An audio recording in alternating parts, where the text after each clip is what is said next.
So if you go to our tools page, this is going to have a lot of resources for you guys here. Those of you guys may or may not be familiar with it, but our tools page is realestateprg.com/tools.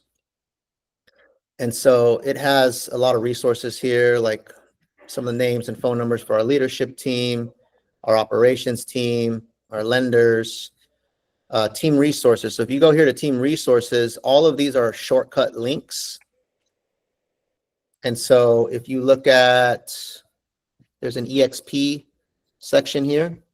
And you can see, sorry, under miscellaneous, new EXP forms FAQ page. So if you click on this one, now that opens up this Google Doc. And so right here, EXP created this page that has shortcut links to all of these forms, English and Spanish. And then it also, there's a whole like FAQ page where it explains everything. Perfect. Yeah. And so you got all that there. So like the single property buyer broker agreement, if you click on that, oh, it's asking to request access. Hold on real quick. Let me see if there's another one. Sorry, I'm back on my tools page. If you click on that one, you may have to request access, but if you go here to buyer broker agreements, I think this is where I have it on R, where you don't have to request access. Here you go. So when you click on that, it takes you to our Google Drive. And there's a bunch of copies on here, but exclusive list, we got to clean this up a little bit. Exclusive listing agreement, EXP single property only buyer broker agreement, EXP standard buyer broker agreement. So single property is if you're only showing one property and you just want to have an agreement just for that one. That's sometimes what we do when we're meeting like a lead for the first time, like a Zillow lead or someone we haven't worked with. We'll say, hey, we're going to sign this agreement just for this one property. We'll go out and tour it. We'll get to know each other, and then we can decide from there if we want to continue to work together. Okay, perfect. Yeah, that's the one that I was looking for. Okay, so I would have all these printed out, guys. Let me click on this one. I'd print these out and just have 10 of them in your car. You know, I print out the standard broker agreement. This is if you, after you show the home, they decide, okay, let's go ahead and work together for a month, 2 months, 3 months, whatever that might be. Let's continue to shop at, look for homes, have those printed out as well. So I would keep like a folder with me and at least have these buyer broker agreements printed out. The other thing that what we're going to go over today that you should have printed out as well is going to be this home showing evaluator page. I'm going to touch on this today. And that should be in the tool section as well, somewhere in here, right here, home showing evaluator. Here's the link here. You should have that printed out as well, because that's gonna help you convert more buyers and move them forward. And that's kind of what I'm going to touch on today. Okay, perfect. Thank you. Yeah, no problem. So the format, guys, for today's meeting, a couple things. Is number one is just for those of you guys that are just getting onboarded with us or that are in the beginning stages of trying to figure out our systems. We'll spend maybe 5 minutes on, you have any questions about where to find stuff, any questions about our systems, what do we use for what? Now would be the time to kind of ask some questions right now, and I'll try to cover that. Enrique, Jose here. Yeah. Hey, so I'm going through the systems and learning, like you said. I wanted to ask Jason specifically, but I can ask you now. How do I get into the Zillow training so I can be part of the Zillow calls? Yeah, so what you would have to do is, if you go on the PRG tools page, let me pull that up again. So if you scroll down, Zillow Flex, then it says right here, how to get on Zillow Flex. And so we typically want you to follow these steps, right? we want you to set some appointments already from the pond, right? So we want to make sure, like, if Jason assigned you leads or if you're calling leads in the pond, we want to see that you're making those calls and you're setting some appointments from those. It doesn't necessarily have to be exactly 10, but we want to see that, hey, you're already getting some practice in. This way, when we do put you on Zillow, you're not brand new to setting appointments, right? So the leads that Jason's assigned you, he's probably going to want to sit down with you, make sure they're being called, make sure the notes are being updated, make sure you're following, kind of the protocol. Meet with and present to at least 6 buyers. I'm going to have to update this actually, because this is a little bit old, but we want you to have at least met with some buyers already, whether it was you by yourself or you went with a senior agent. We want you to go on some showings and know how to show a home as well. And then you need to learn the script, which is the ALM. And so demonstrate proficiency in the ALM, because that's the Zillow script. And what you'll do is, if you feel comfortable with all of that, like, hey, I know how to set appointments, I've met with some buyers, I know how to do a showing, I know the script, then you can book a time with Jason and he'll interview you for Zillow Flex. And so he needs to make sure you know how to set appointments, know how to meet with buyers, know how to show homes, and know how to do the ALM script. Got it. Okay. Now, are you in the agent launch training? Have you accessed that? Yeah. Okay. So let me pull that up really quick.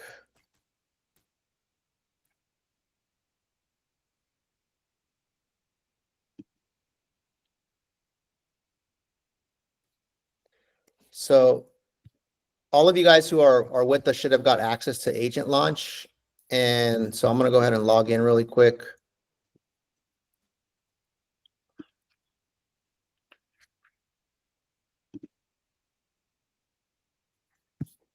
So when you log in, this is the course here. And so we've cleaned this up, guys. We've kind of organized this. We've got rid of some stuff and kind of condensed it to the most important things that you need to go over when you're getting onboarded with us. And so there's basically 6 different pillars. So the first pillar is getting started, and there's 3 videos that you got to watch. They're short videos. This is the welcome video, business fundamentals, and then how to calculate your income and activities. Then pillar number 2 is going to be follow-up boss, scripts, and appointment setting. And so you'll see there's a few videos on follow-up boss. They're all short videos. There's an overview video. There's how to set up your profile and follow-up boss, your notifications and all that, how to set up a Google Meet link, and then how to set up an appointment in follow-up boss. Then you got your scripts here. So 3 scripts you must master. So when I click on scripts here, you'll see here there's 3 different scripts. There's the buyer script, there's the Zillow script, and then there's a seller script. And if you click on these, it'll open up that script for you. And so what you should be doing, Jose, and anybody else who's new to our team or newer to our team, is make sure you're logging into this and just go down the line. Pillar 1, pillar 2, pillar 3. We get to pillar 3 is all about lead generation, open houses, YLOPO, Zillow Seller, Zillow Flex, social media marketing.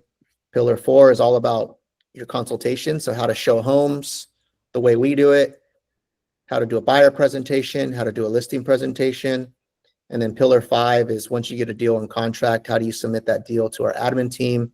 If you sign the listing, what happens after that? And then pillar 6, these are just all advanced trainings. So you don't want to get to these until you've gone through all the basic stuff. So there's a bunch of advanced trainings here. Any questions on this stuff, guys, on getting up and running? I do have a question about that. I still don't even know if I'm doing it correctly. I don't think I'm signed up as an agent on PRG. I think I'm still like a consumer. Like I've signed in, but it still says, it only offers me the option to look at homes. You might be signing into the wrong place. So when you onboard with us, you should have received an email from our onboarding coordinator, Michael James, and it'll give you logins to everything. It'll give you all your links and all your logins. So it should have been sent to your PRG email. Let me see really quick. Real estate PRG. Yep. So if you log into that email,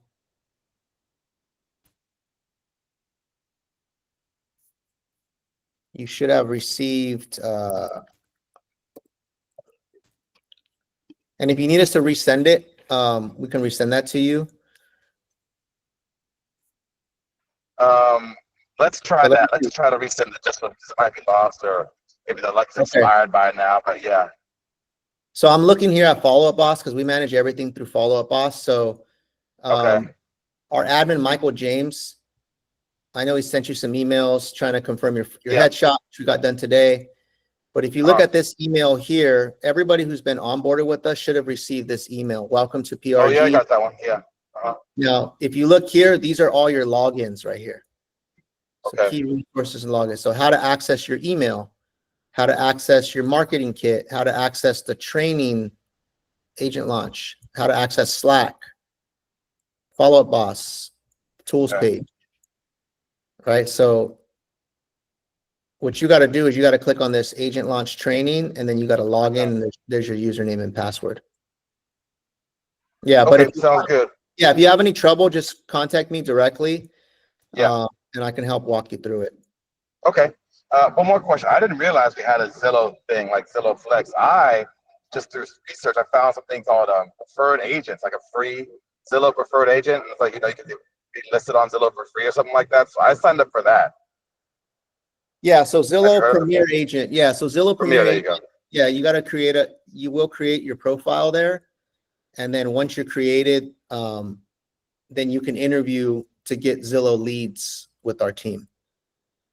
So yeah, I wouldn't go there first. I would first go to the agent launch training and just start going step by step through those videos, because then they're in order of what you should learn first, and then it'll all start making sense as you kind of go through those. Okay. Okay, and then just contact me directly if you have any other questions. All right, guys, let's move forward. Next thing I want to do, guys, is just part of these check-in meetings too are going to be a little bit of accountability. Just looking at Follow Up Boss and kind of where we're at in terms of our activity for the past week. And so I'm going to pull up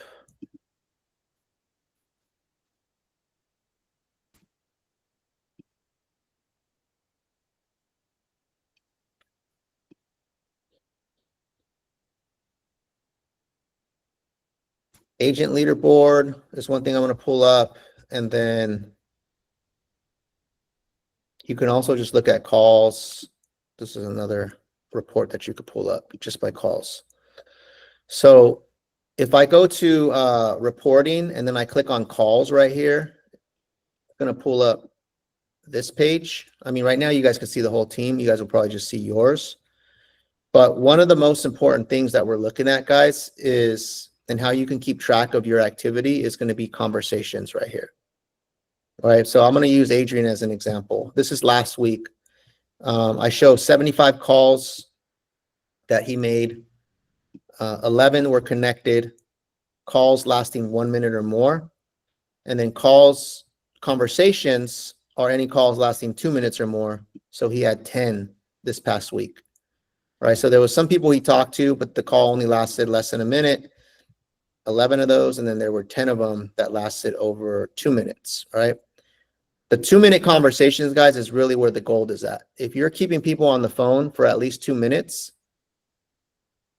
and that means you're having a conversation, that means you're giving them your pitch, you're talking about real estate, and those are going to lead to more appointments, right? So this is the number that we got to get up right here. I put these in order of highest to lowest. And so Adrian, had 10, but then the numbers drop down from there, right? You can see your guys' numbers if you see your name here on this column here for conversations. So this one needs to go up, guys. This is the number that's going to lead to more deals happening. If your goal is to close more deals, then you got to talk to more people and you have to meet with more people. I put out a survey yesterday in our Slack. No one answered the survey, by the way, but I want you guys to answer it right now. Who thinks you need to make more calls or less calls in the next 6 months to succeed at a high level in real estate? More. More. What do you guys think? Put it in the chat, guys. More or less. If you want to succeed at a high level in these next 6 months with where the economy's at, where the rates are at, stuff like that. More calls 100%, right?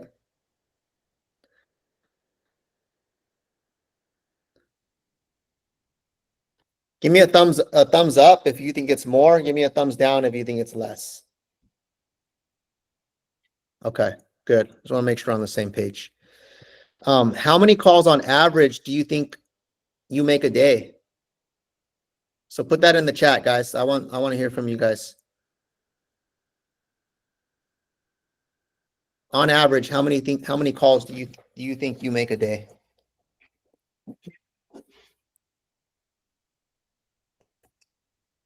From the CRM.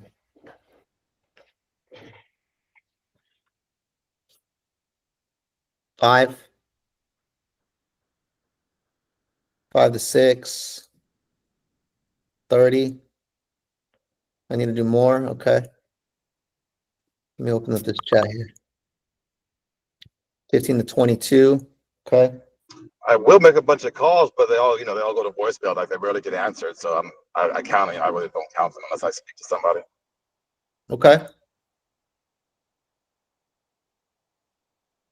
15 to 22. Anybody else, guys? I don't hear it. I'm curious. What do you guys think? Brendan replied in here. Would you put Brendan? 10 to 30 calls a day. 10 to 20, 15 to 20. Okay. So I saw as low as 5 calls a day, right? Because the question was how many calls on average do you think you make a day? I saw as low as 5 and I see as high as what? 30? Anybody else doing anything different than that? Anybody just not going to answer?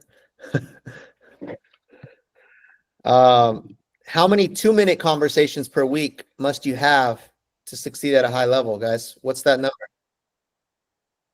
20, Adrian? Yep, 20 at least.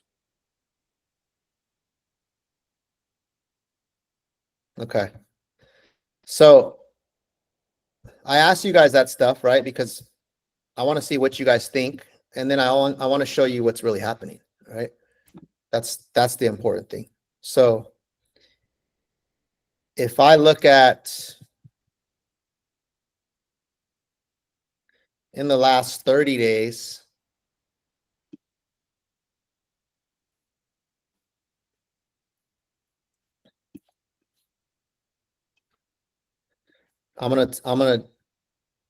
we're assuming 5 days a week, right? I'm not going to count weekends. Some of you guys aren't probably prospecting on the weekends. But if we look at this tab here, this is the last 30 days, right? The highest amount of calls made was Jomo, which is our ISA, and that's because he's making calls pretty much all day. So he's kind of not really counting with the agent population. But if we look for that, let me put these in order. Michael Jones, he's also an ISA, so that's all they do is make calls. So these two at the top are kind of excluded. But if we look from our agents, guys, the person leading is Adrian. 476 is the highest. So let's take 476 and let's divide that by 20 days in a month, right? It's 5 days a week, 5 working days, four weeks. So 476 divided by 20. Adrian is averaging about 23 calls a day, assuming if he's prospecting 5 days a week, Monday through Friday, we're not counting weekends, he's averaging 23 calls a day. But that number drops significantly, right? It starts dropping. Zyla 377, Tanya 217, Brendan 191.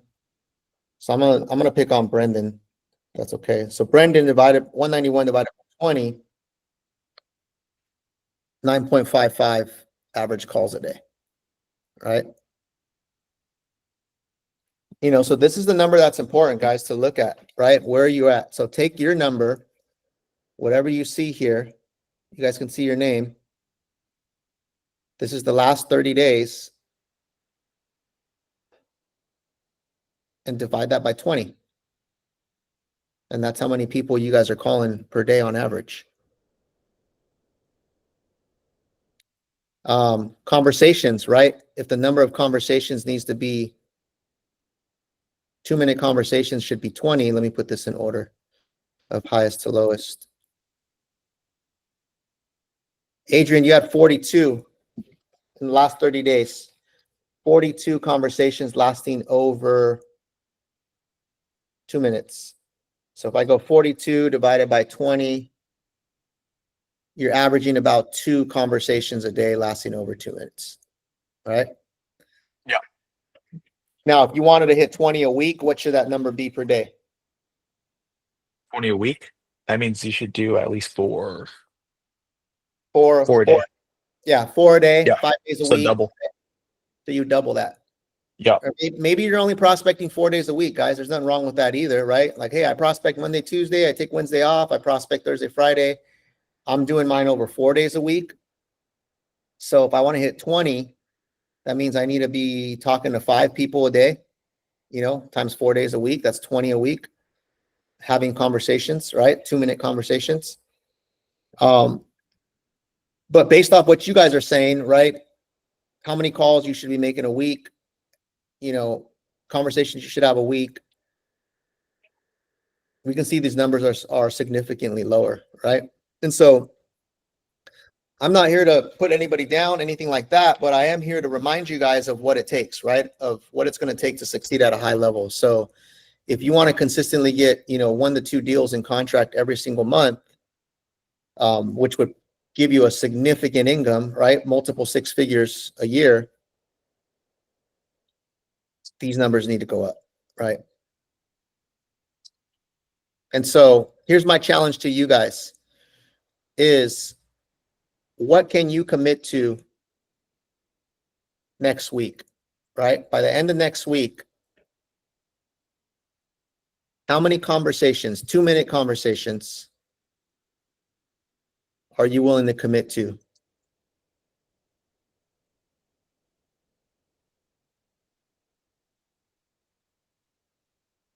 From here, I guess starting, you know, we can start today, we can go to next Thursday.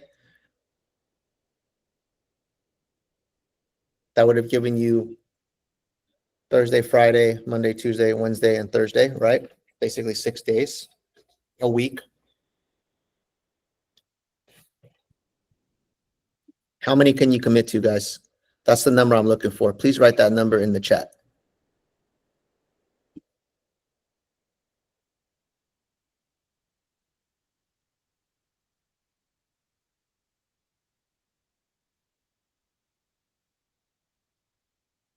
And your number could look different, right?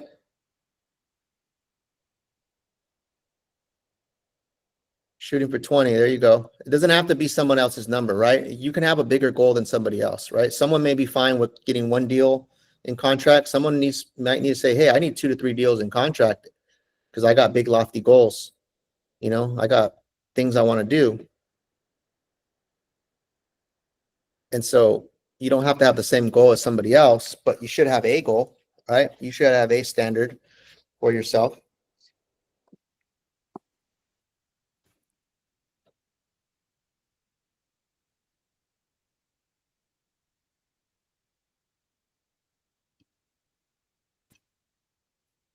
Okay, so I got Chris at 25, Jose said 15, Brendan 10.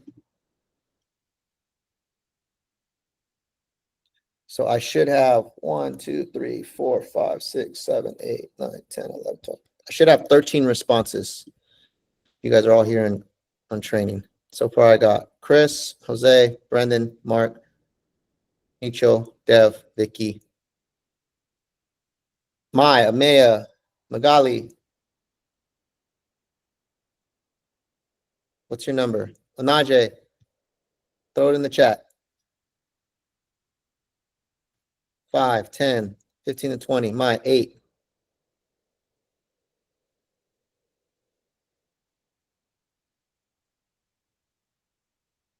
Okay, so just clarifying, guys. We're talking about 2-minute conversations, right? So that means you're gonna have to call until you get someone on the line, have a good combo. That counts as 1, right? That's why this number is not some crazy number, right? If you have 20 a week, that puts you in a really, really good position to get several escrows a month. If you have 10 a week, right, and they're quality, you could probably get 1 deal a month. If you're having 10 solid conversations, right? If you're good, like let's say, let me just map this out for you, right? Let's say I'm having 10 solid conversations a month, follow-ups, talking to leads, whatever that might be. Out of those 10, I book 1 appointment. One of them turns into an appointment. If I do 4 appointments a week, if I do 4 appointments, so 1 a week, if they're quality and I'm pretty good at converting, I might be able to get one client out of that. It depends on your skill level, right? You got to be good though. You're gonna have to be a good converter to do that. If you're just an average converter, or you're newer, or you're still building your skills or chops, I'd rather shoot for 20, because 20 will ensure, a lot more at bats, and that'll ensure that you get more deals in contract that way, right? And so the challenge to you guys is, I'm going to write all this down, guys, just FYI.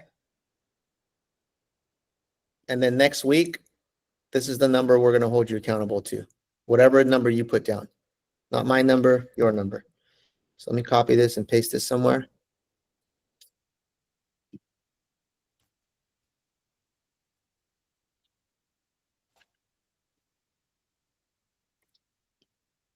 Cool.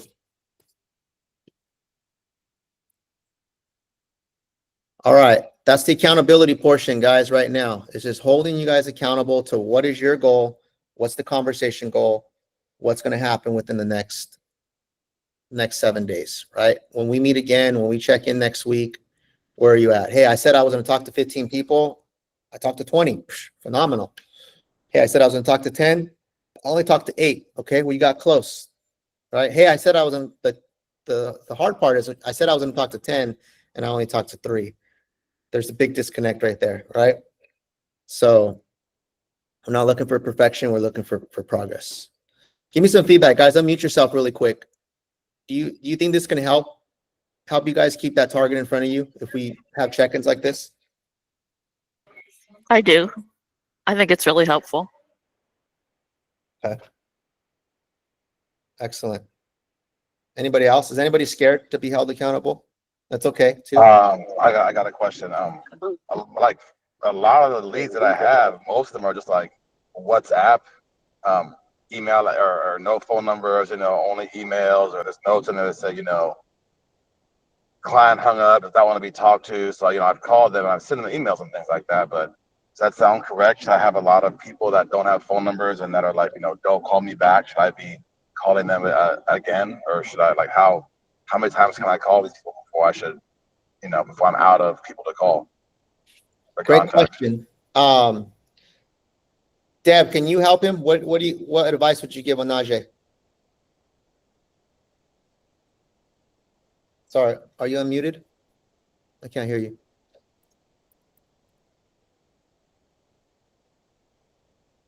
Are you guys able to hear me now? Cool. There we go. Yeah. My apologies. My AirPods are acting a little bit funny, but yeah, there's a general rule with them. I would say, like, in case I can't get a hold of a client, I would say, and I've called them like 3 times back to back to back, and it's been, I would say, like 9 times. I don't try them unless I have had successful conversations with them beforehand. Let's say if I had a great conversation with someone and now I can't get a hold of them, I'll still keep trying. But if I never got a hold of the guy and I tried 10 times, I got other leads I can call. I mean, at least that's the rule for me. I would say. Yeah, that's a great question. So let me, and I'm glad you asked that. And that's a great answer, Dev, is if you try to call them, let's say 5 to 10 times, right? You got that lead, you called, no answer. You called at different times, you called, and they're just not answering 5 to 10 times. then you may want to just give up that lead, right? You could throw it back to the pawn. So let me show you how to do that really quick. And so, Brendan, what you got while I'm pulling this up?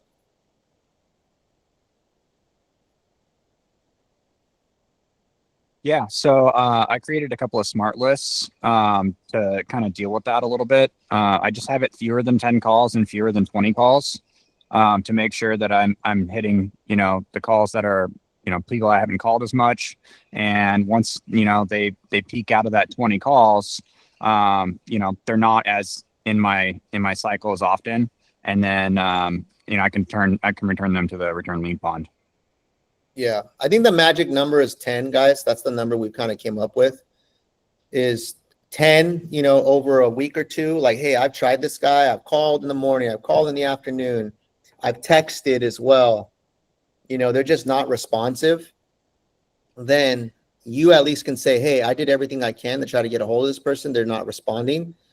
And so now what you can do is you go into your lead.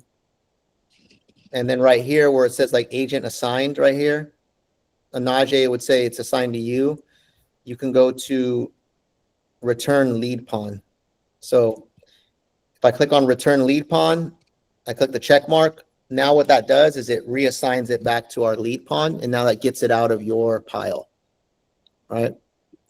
And so, but only do that if you've tried a lead 10 times, right? 10 times between calls and texts. Now, what if they say no and say don't call back and hang up on you? Should we keep trying? Well, it's until you made contact with them and you were able to figure out if there's something there, right? So let's say I call the first time, no answer. Call the second time, no answer. I text them, no answer. I'm on the 5th try now, and they finally answer. And then I'm like, hey, it's a Najee, looks like we got connected. I give my whole pitch. And they say, hey, I'm not interested right now. So what would you say if they said, I'm not interested right now, Najee? I understand. It's definitely a time to be concerned. When did I call you back? You said maybe 2 weeks. I'll call you back in 2 weeks. What are some of your concerns? Why you think you went away? Maybe I can help you get those resolved or alleviate those concerns. Let me send you some lists while you're waiting. Maybe I'll call you back in a month, 2 weeks. Maybe we can just do email for the next month, until you feel comfortable. Any of those, I would say. Yeah, all good answers, all good, definitely ideas. But the one I want you to focus on is what changed, right? Because if they're in our CRM, that means at one point they were interested in buying a home or selling a home or whatever, if they're a buyer or seller. So the key thing is what changed, right? Because until you can find out what's stopping them from moving forward, you don't want to just kind of offer a bunch of stuff to them. You want to offer something based off what they're telling you their situation is, right? So, Najee, let's do a little role play, right? Because I think this is fitting because you guys are all making calls. Najee, if I said, remember we were on the training last week, right? If I said, hey, we're putting a pause because we're just not sure if we can qualify, then what would you want to do at that point? What would you recommend? We have a lot of great lenders. I'd like to put you in contact with some of them. They have lots of opportunities and they're very creative. I'm sure we could try to find something for you. There you go, right? So, yeah. But if you don't ask what changed, you would never have known that they put it on hold because they're not sure if they don't qualify, right? So rather than saying, hey, let me send you some properties, let me call you in 2 weeks, you don't want to do that. You want to figure out what happened, why are you waiting, what's going on? And then from there, you can now recommend the appropriate thing. It's kind of like when you go to the doctor, right? When you go to the doctor and you say, hey, I'm here for my appointment, they don't just say, here you go, take 2 Tylenol, right? What do, Vicky? They ask you what's wrong. Why are you here? Exactly. They ask you why you're here. And then once they understand why you're here, then they recommend surgery, whatever that might be. So the point I'm trying to make, Najee, is that you got to figure out why, right? and then you can make a recommendation. If they said, hey, I just haven't found the right property. Well, hey, what type of property are you looking for? Hey, we put a hold on because of the finances. Hey, not a problem. When's the last time you guys talked to a lender? There's been some new programs that have rolled out, right? Hey, we're not sure about the economy. Hey, I totally understand. What is it about the economy that is making you hesitant? Right? So you always want to figure out what the root is of the issue so that you can now make the appropriate recommendation, right? You got to lift the hood up. I was asking, yeah, for sure. Yeah. And then from there, you can make the recommendation. That makes sense? I got 2 responses today that were like, I'm not interested, stop calling me, and they hung up. So I guess that's what I was kind of specifically talking about, that kind of interaction. Okay. So that's a great example, right? And we all go through that, right? Sometimes they're just not interested, stop calling me. A lot of times that is a knee-jerk reaction.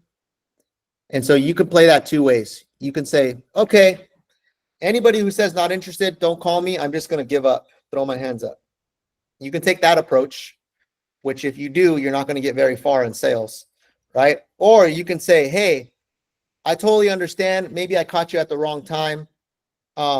At one point you were looking to buy a home. Did you guys ever make a move, right? So that's sales 101, right? Like you got to disarm them and then you got to go back to clarifying. Right? So Anaje, let's try that out. Unmute yourself. You there? Okay, Vicky, let's try that out.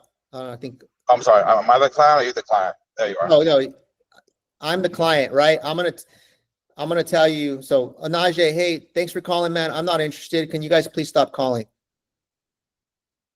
Yeah, I understand. I probably caught you. I'm sure you're busy. I caught you at the wrong time. Let me go ahead and get back to you in a few weeks. No, that's not what we're looking for. So Anaje, now you be the client. Tell me the same exact thing. I'm not interested. Stop calling me. Hey, Anaje, I'm sorry, man. I'm sorry if I caught you at the wrong time. You know, I don't want to be a pest. Hey, just really quick before I let you go. I'm showing in my notes at one point you guys were looking to make a move in San Jose. I just want to know, did you guys ever take care of that, or is that something that you're planning down the line? Okay, so you see the difference there? No, we're not thinking about that at all right now. Yeah. Okay, so now you try that right on me. Hey, Anaje, I'm not interested, man. Stop calling me. Yeah, sure, I understand. You're a very busy guy. I forgot it. It's just that quick. Yeah, I'm sorry, I forgot it. I'm just like I forgot it. Slip my mind there. Okay. Can you repeat Vicky, you want to try it? response, please? Yeah, I could. So Vicky, I'm not interested anymore. Well, okay, I understand. Can I just ask you one question? You were planning on moving at one time. Did something change? Perfect, right? Except when I get on the phone with somebody real and then I get flustered.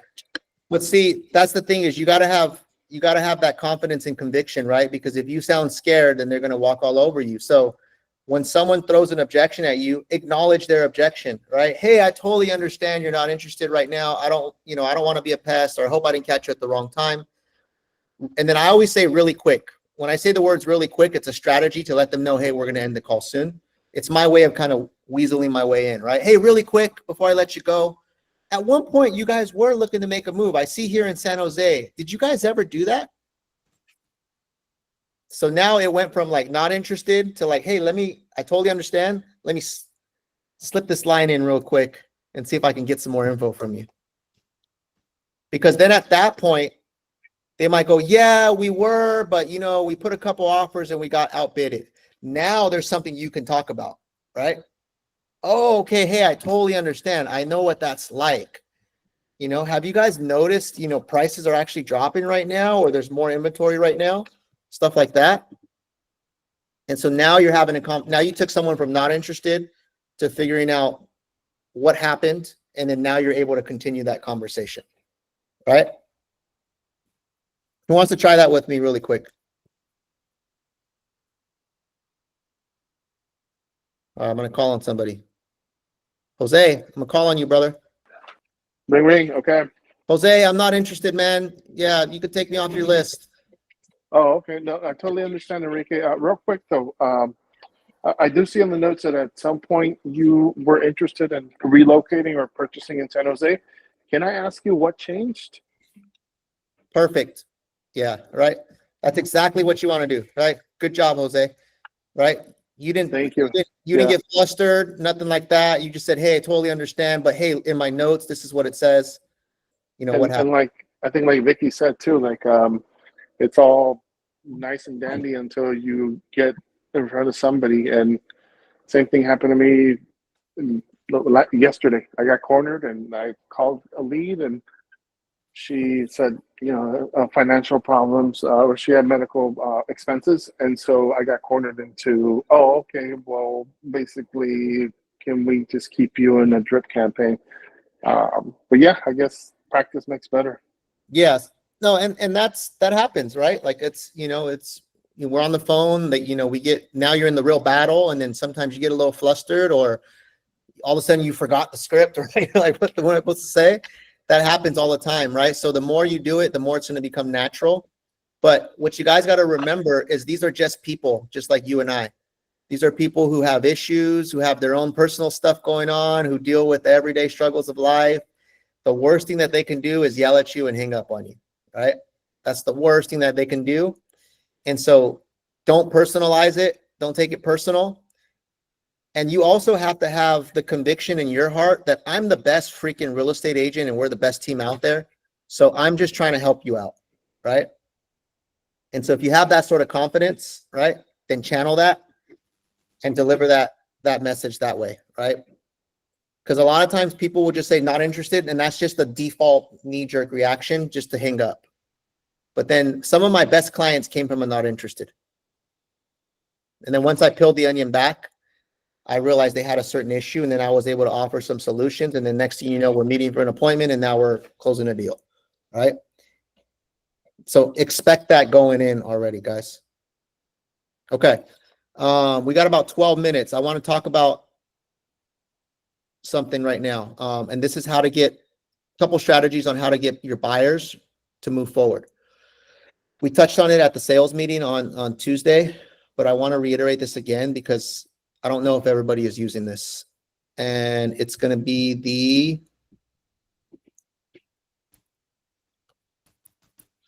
there's two strategies. Let me go ahead and pull this up really quick.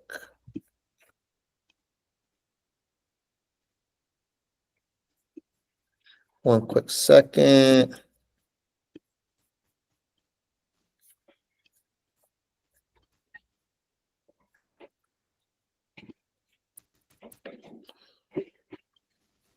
Okay, so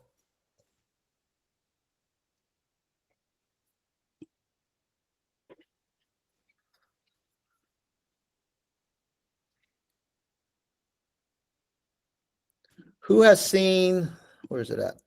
Home showing evaluator. Who has seen this document here, guys? Home showing evaluator.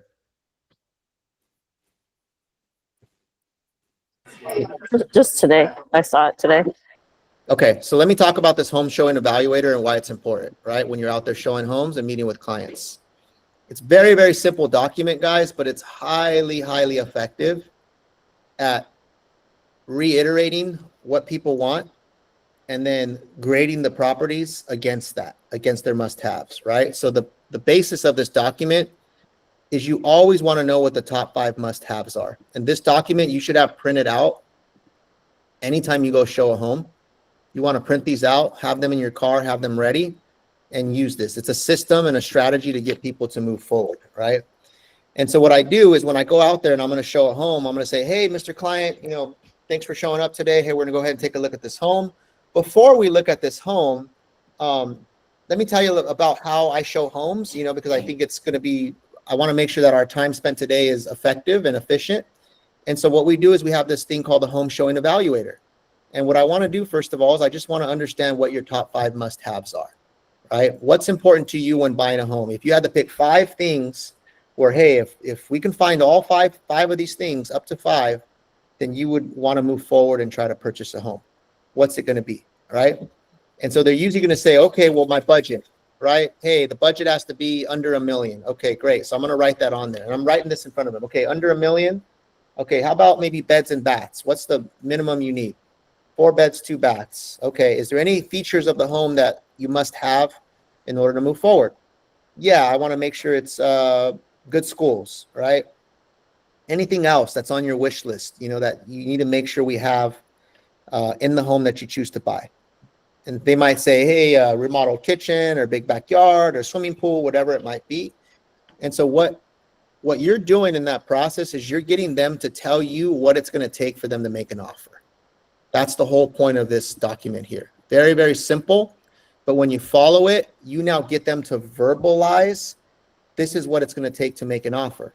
And then what I'm going to do is I'm going to close them by saying this line right here, right? Okay, great. Well, thanks for sharing, the must-haves with me, right? I understand this is what you're looking for.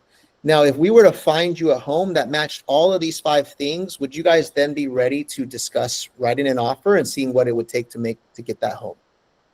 And 9 times out of 10, they're going to say yes, because if the home has all the things I'm looking for, well, then I would want to make an offer on it, right? And so it's very, very simple, right? And so you want to make sure that anytime you work with the buyer, you discuss this up front. This could be like at your first showing when you go meet them for the first time from Zillow Flex, or when you do a buyer consultation.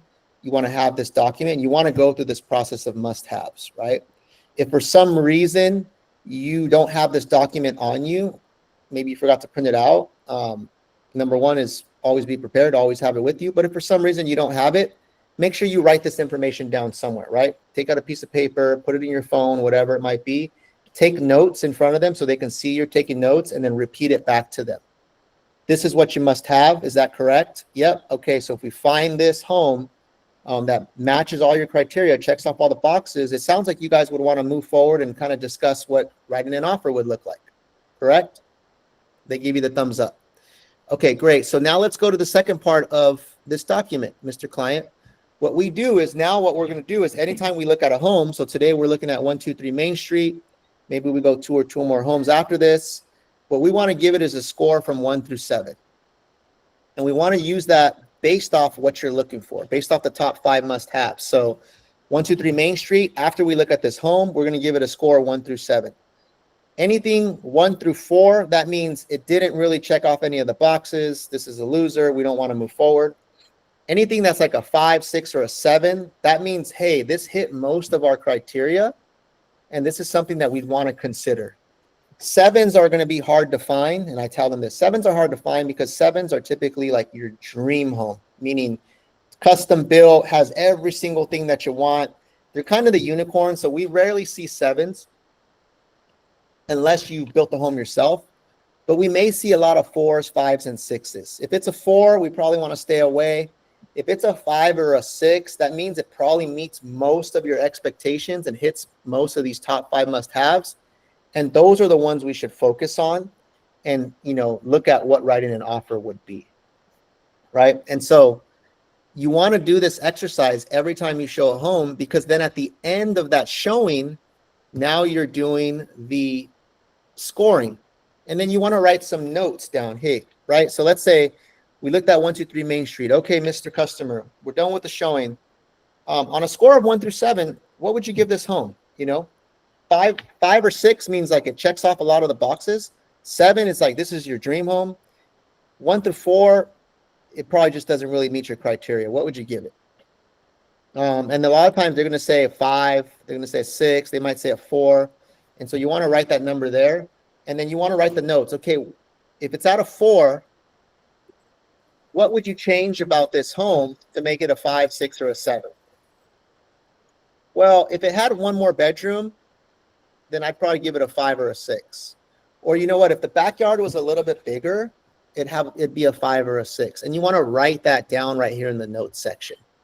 And so what you're doing is you're helping guide the client through analyzing the properties that they're looking at And when you get to the winner, now you have all the ammunition, all the notes, all the feedback, and you can now push to, hey, let's go ahead and set up a time to look at a home. I mean, I'm sorry, to write an offer, to talk about writing an offer, which is this right here, right? So let's say we looked at this property. I asked them for the score. They give it a 6. Hey, man, this is a 6. It actually checks off most of the boxes. And you'll say, yeah, hey, it's priced under $1 million. Hey, it has 4 beds, 2 baths. Hey, it has nice, good schools. The schools are pretty good here. It has hardwood floors like you asked. And it has a big backyard. It doesn't have a swimming pool, but it has enough room if you wanted to put a pool later, which I know big backyard was important to you. So yeah, this is the 6. So you know what? Based off of this, I think we should set a time to see what writing an offer would look like, right? And what I'll do is I can contact the listing agent. I'm going to get a lot of information from them. I want to see how many offers they got. I want to look at the inspections and reports. And then let's jump on a Zoom today or tomorrow, or maybe today if you have some time, if it's still early enough in the day. And let's kind of go through the comps. Let's go through the reports and let's see, you know, what a number would be that we can offer on this home and see if it makes sense. So do you have some time today at, 5 or 6 to jump on a Zoom? From here to then, I'll gather all that information. And so that's the strategy, guys, that you use to move people forward. You can also use it. There's an email version of this, which if you go into Follow Up Boss, and this is just a sample lead, if you go to send email and you click on templates and you put top 5, it's this email template, buyer top 5 must-haves, right? And so this email basically is confirming what it is that they want, right? So, hey, Enrique, per our conversation, here's some homes for you to review. So this is where you can put a link. If you want to send them some homes, you can put it here. Give me some feedback so I can better narrow down your search. And then also, based off our conversation, these are the top 5 must-haves, right? Please reply back confirming these are the needed features in your next home. And then now you're going to put the top 5 must-haves there. The same verbiage. When we find the above home, we'll be ready to discuss terms for writing a winning and favorable offer. And then if anything changes, if your criteria changes or your top 5 changes, let me know so we can update this list and now we can focus on those type of properties. We got this strategy, guys, from a top buyer agent on Daniel Beer's team. They're in San Diego. And he's selling between like 80 to 90 homes a year.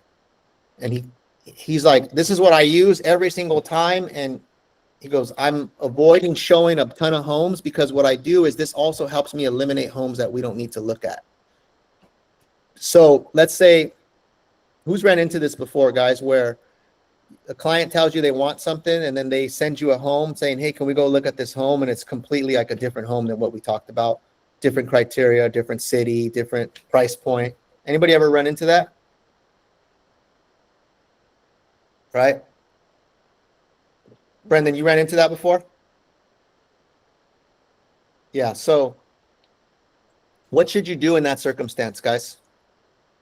If you went over their top 5 must-haves and now they're sending you a home that's completely in a different neighborhood, different price point, different type of home, what should you do? Unmute yourself, guys. If you want to take a crack at I it. would remind them of their criteria. I'd be like, are you sure you want this? Because he told me you wanted this, this, this, this, this. And this doesn't match anything. Exactly, right? But are you able to do that if you didn't know what their top 5 must-haves were? Nope. Right? So that's why this process is important, because you do this in the beginning to establish a baseline. And then now everything you do going forward is referencing back these top 5 must-haves. And if something changes, well, now you can have that conversation, right? So if they were, if originally their budget was $1 million and now they're sending you homes that are 1.5, and they say, hey, can we go look at this home today, Adrian? Sure, I'm happy to, go look at that home. But just really quick, on our top 5s, you guys said you wanted to keep it under $1 million. This one's priced at 1.5, which is significantly more than, what you initially said you wanted. I just want to confirm, is this the new budget that we have? Are we now looking at homes up to 1.5? Or did you guys just want to just go see this just to see it? Or is this a price point that you really want to go into? Right? So now you're able to kind of question them. And then kind of get to the root of the problem, right? Or figure out what's going on, you know, and then kind of go from there. And so maybe they might say, hey, you know what? We talked to our lender. We actually, you know, we're not seeing anything we like, you know, for under $1 million. So we want to step it up to 1.5. We got some additional money, whatever that might be, you know, and so, yeah, we do want to increase our budget to 1.5. And so, Enrique, yeah, Enrique, how would you approach it if someone was like, oh yeah, we want to look at that 1.5, and we might be thinking, what if you can negotiate it down to like 1.1 or something like that? How would you approach it that way? yeah. So that's a great question, right? Because sometimes buyers have no clue, right? They're just Exactly. wishing on a star, right? But you can say, hey, totally understand where you're coming from. It sounds like you're trying to get a good deal. But I just looked at the comps in that area. Most of the homes are selling between 1.4 to 1.6. So this one's actually priced kind of right in the middle. So it's very, very unlikely that someone's going to go from 1.5 down to 1.1 when all the other homes are selling for 1.4 to 1.6. So if your budget's 1.1, I would advise you guys, let's not even take a look at this home because it's just not realistic. It's not gonna even come close, right? But what I did do is I pulled up this other home that does kind of check off your price, right? It checks off the must-haves. You guys want to go take a look at this one. All right. So what did I do there, Adrian? Well, you didn't just say no. You gave them an alternative, which kind of, you know, brought down the pressure of you just saying, or just shooting them down pretty much. Exactly. So I acknowledge, hey, I'd love to show you that home, but really quick, right? I want to acknowledge that, but then I also want to clarify. And then I want to guide them in the right direction, right? And then I want to now point them to the direction that I want to go, right? Hey, why don't we go take a look at this other home? Or hey, that one home we looked at, you guys gave it a 5.5. It's still on the market. Do you guys want to go take a look at that one again? Because I think on that one we could probably negotiate a good deal.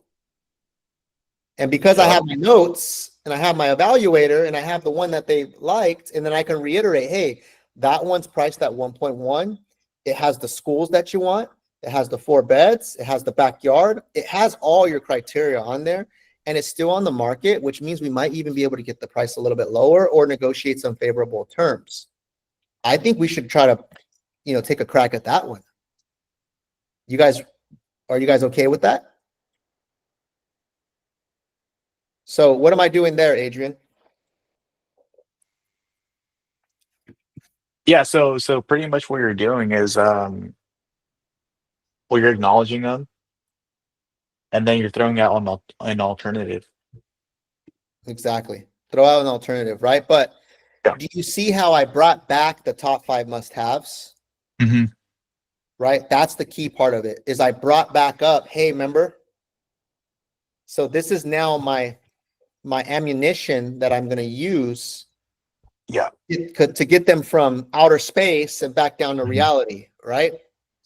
And that's the key thing to move buyers forward is sometimes they're in la la land, right? Sometimes they think like the market's one way, or hey, I heard the market's crashing, let's offer 400 grand less. It's not how it works, right? So when you have the top 5 must-haves and you constantly bring that back up, you bring them back to logic instead of just kind of wishful thinking. And that's the key to this, right? In little words, they're pretty much eating their own words, you know, using it as ammunition. Right. And then, but here's the thing, maybe something's changed, but then that's why you got to clarify, right? Yep. Hey, well, you know what, Enrique? Yeah, you know, that does make sense what you're saying, but you know what? We're okay with a 3-bedroom now. Oh, okay. So I just want to confirm, if we find a 3-bedroom, you guys are okay with a 3-bedroom, right? Because I remember you guys said you needed 4 because you guys were expecting another baby. Where's the baby going to go? And I would ask that, right? Like, I'm not afraid. Here's the thing, guys. We're gonna end right now. You cannot be afraid to confront someone in a professional manner to help move them forward, right? And if that sometimes means taking charge or being a leader in right, that's what you got to be, right? because then they're going to respect you and they're going to respect your time and they're going to see that you're trying to lead them and you're trying to do what's best for them.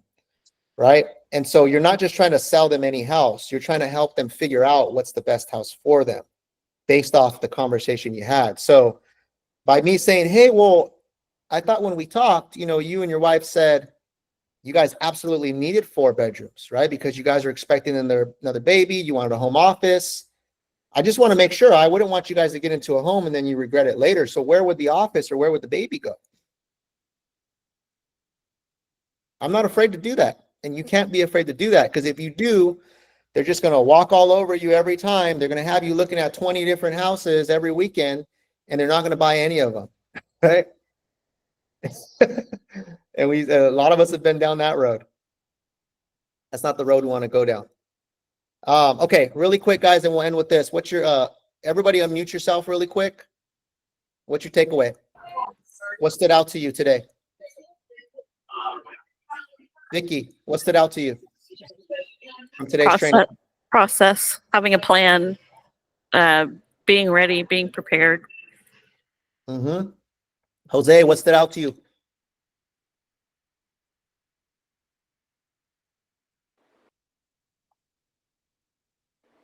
Can't hear. Hold on. Can you hear me? Yeah. I'm saying, what stood out to you from what stuff we went over? Anything that stood out to you? I got to figure out a way where I don't get cornered. And I use some of the props for the valuation. I just wanted to know, like, the reason why we do 7. Can we go a scale from 1 to 10 on the marks? Or I mean, it's just, You can do anything you want. The reason we do 7 is 7 just it tightens it a little bit. okay. Right? So there's not such a big freaking fluctuation, right? And so we want to kind of keep that number a little smaller. Because then what if you go 1 to 10, then what if it's a 7? What if it's an 8? What if it's a 9? You see how now that can kind of get a little messy? Yeah, okay. Yeah, I'll definitely. It's useful. I'm going to implement it with somebody that's jerking me around, and he says he wants to buy a third property, and so every time I get a hold of him, I ask him for the must-haves, and he's constantly changing it from time to time. So I'll try to hone it in and lock them in. Yeah, absolutely. Anybody else, guys? Anything that stood out to you today? Unmute yourself, and we'll wrap this up.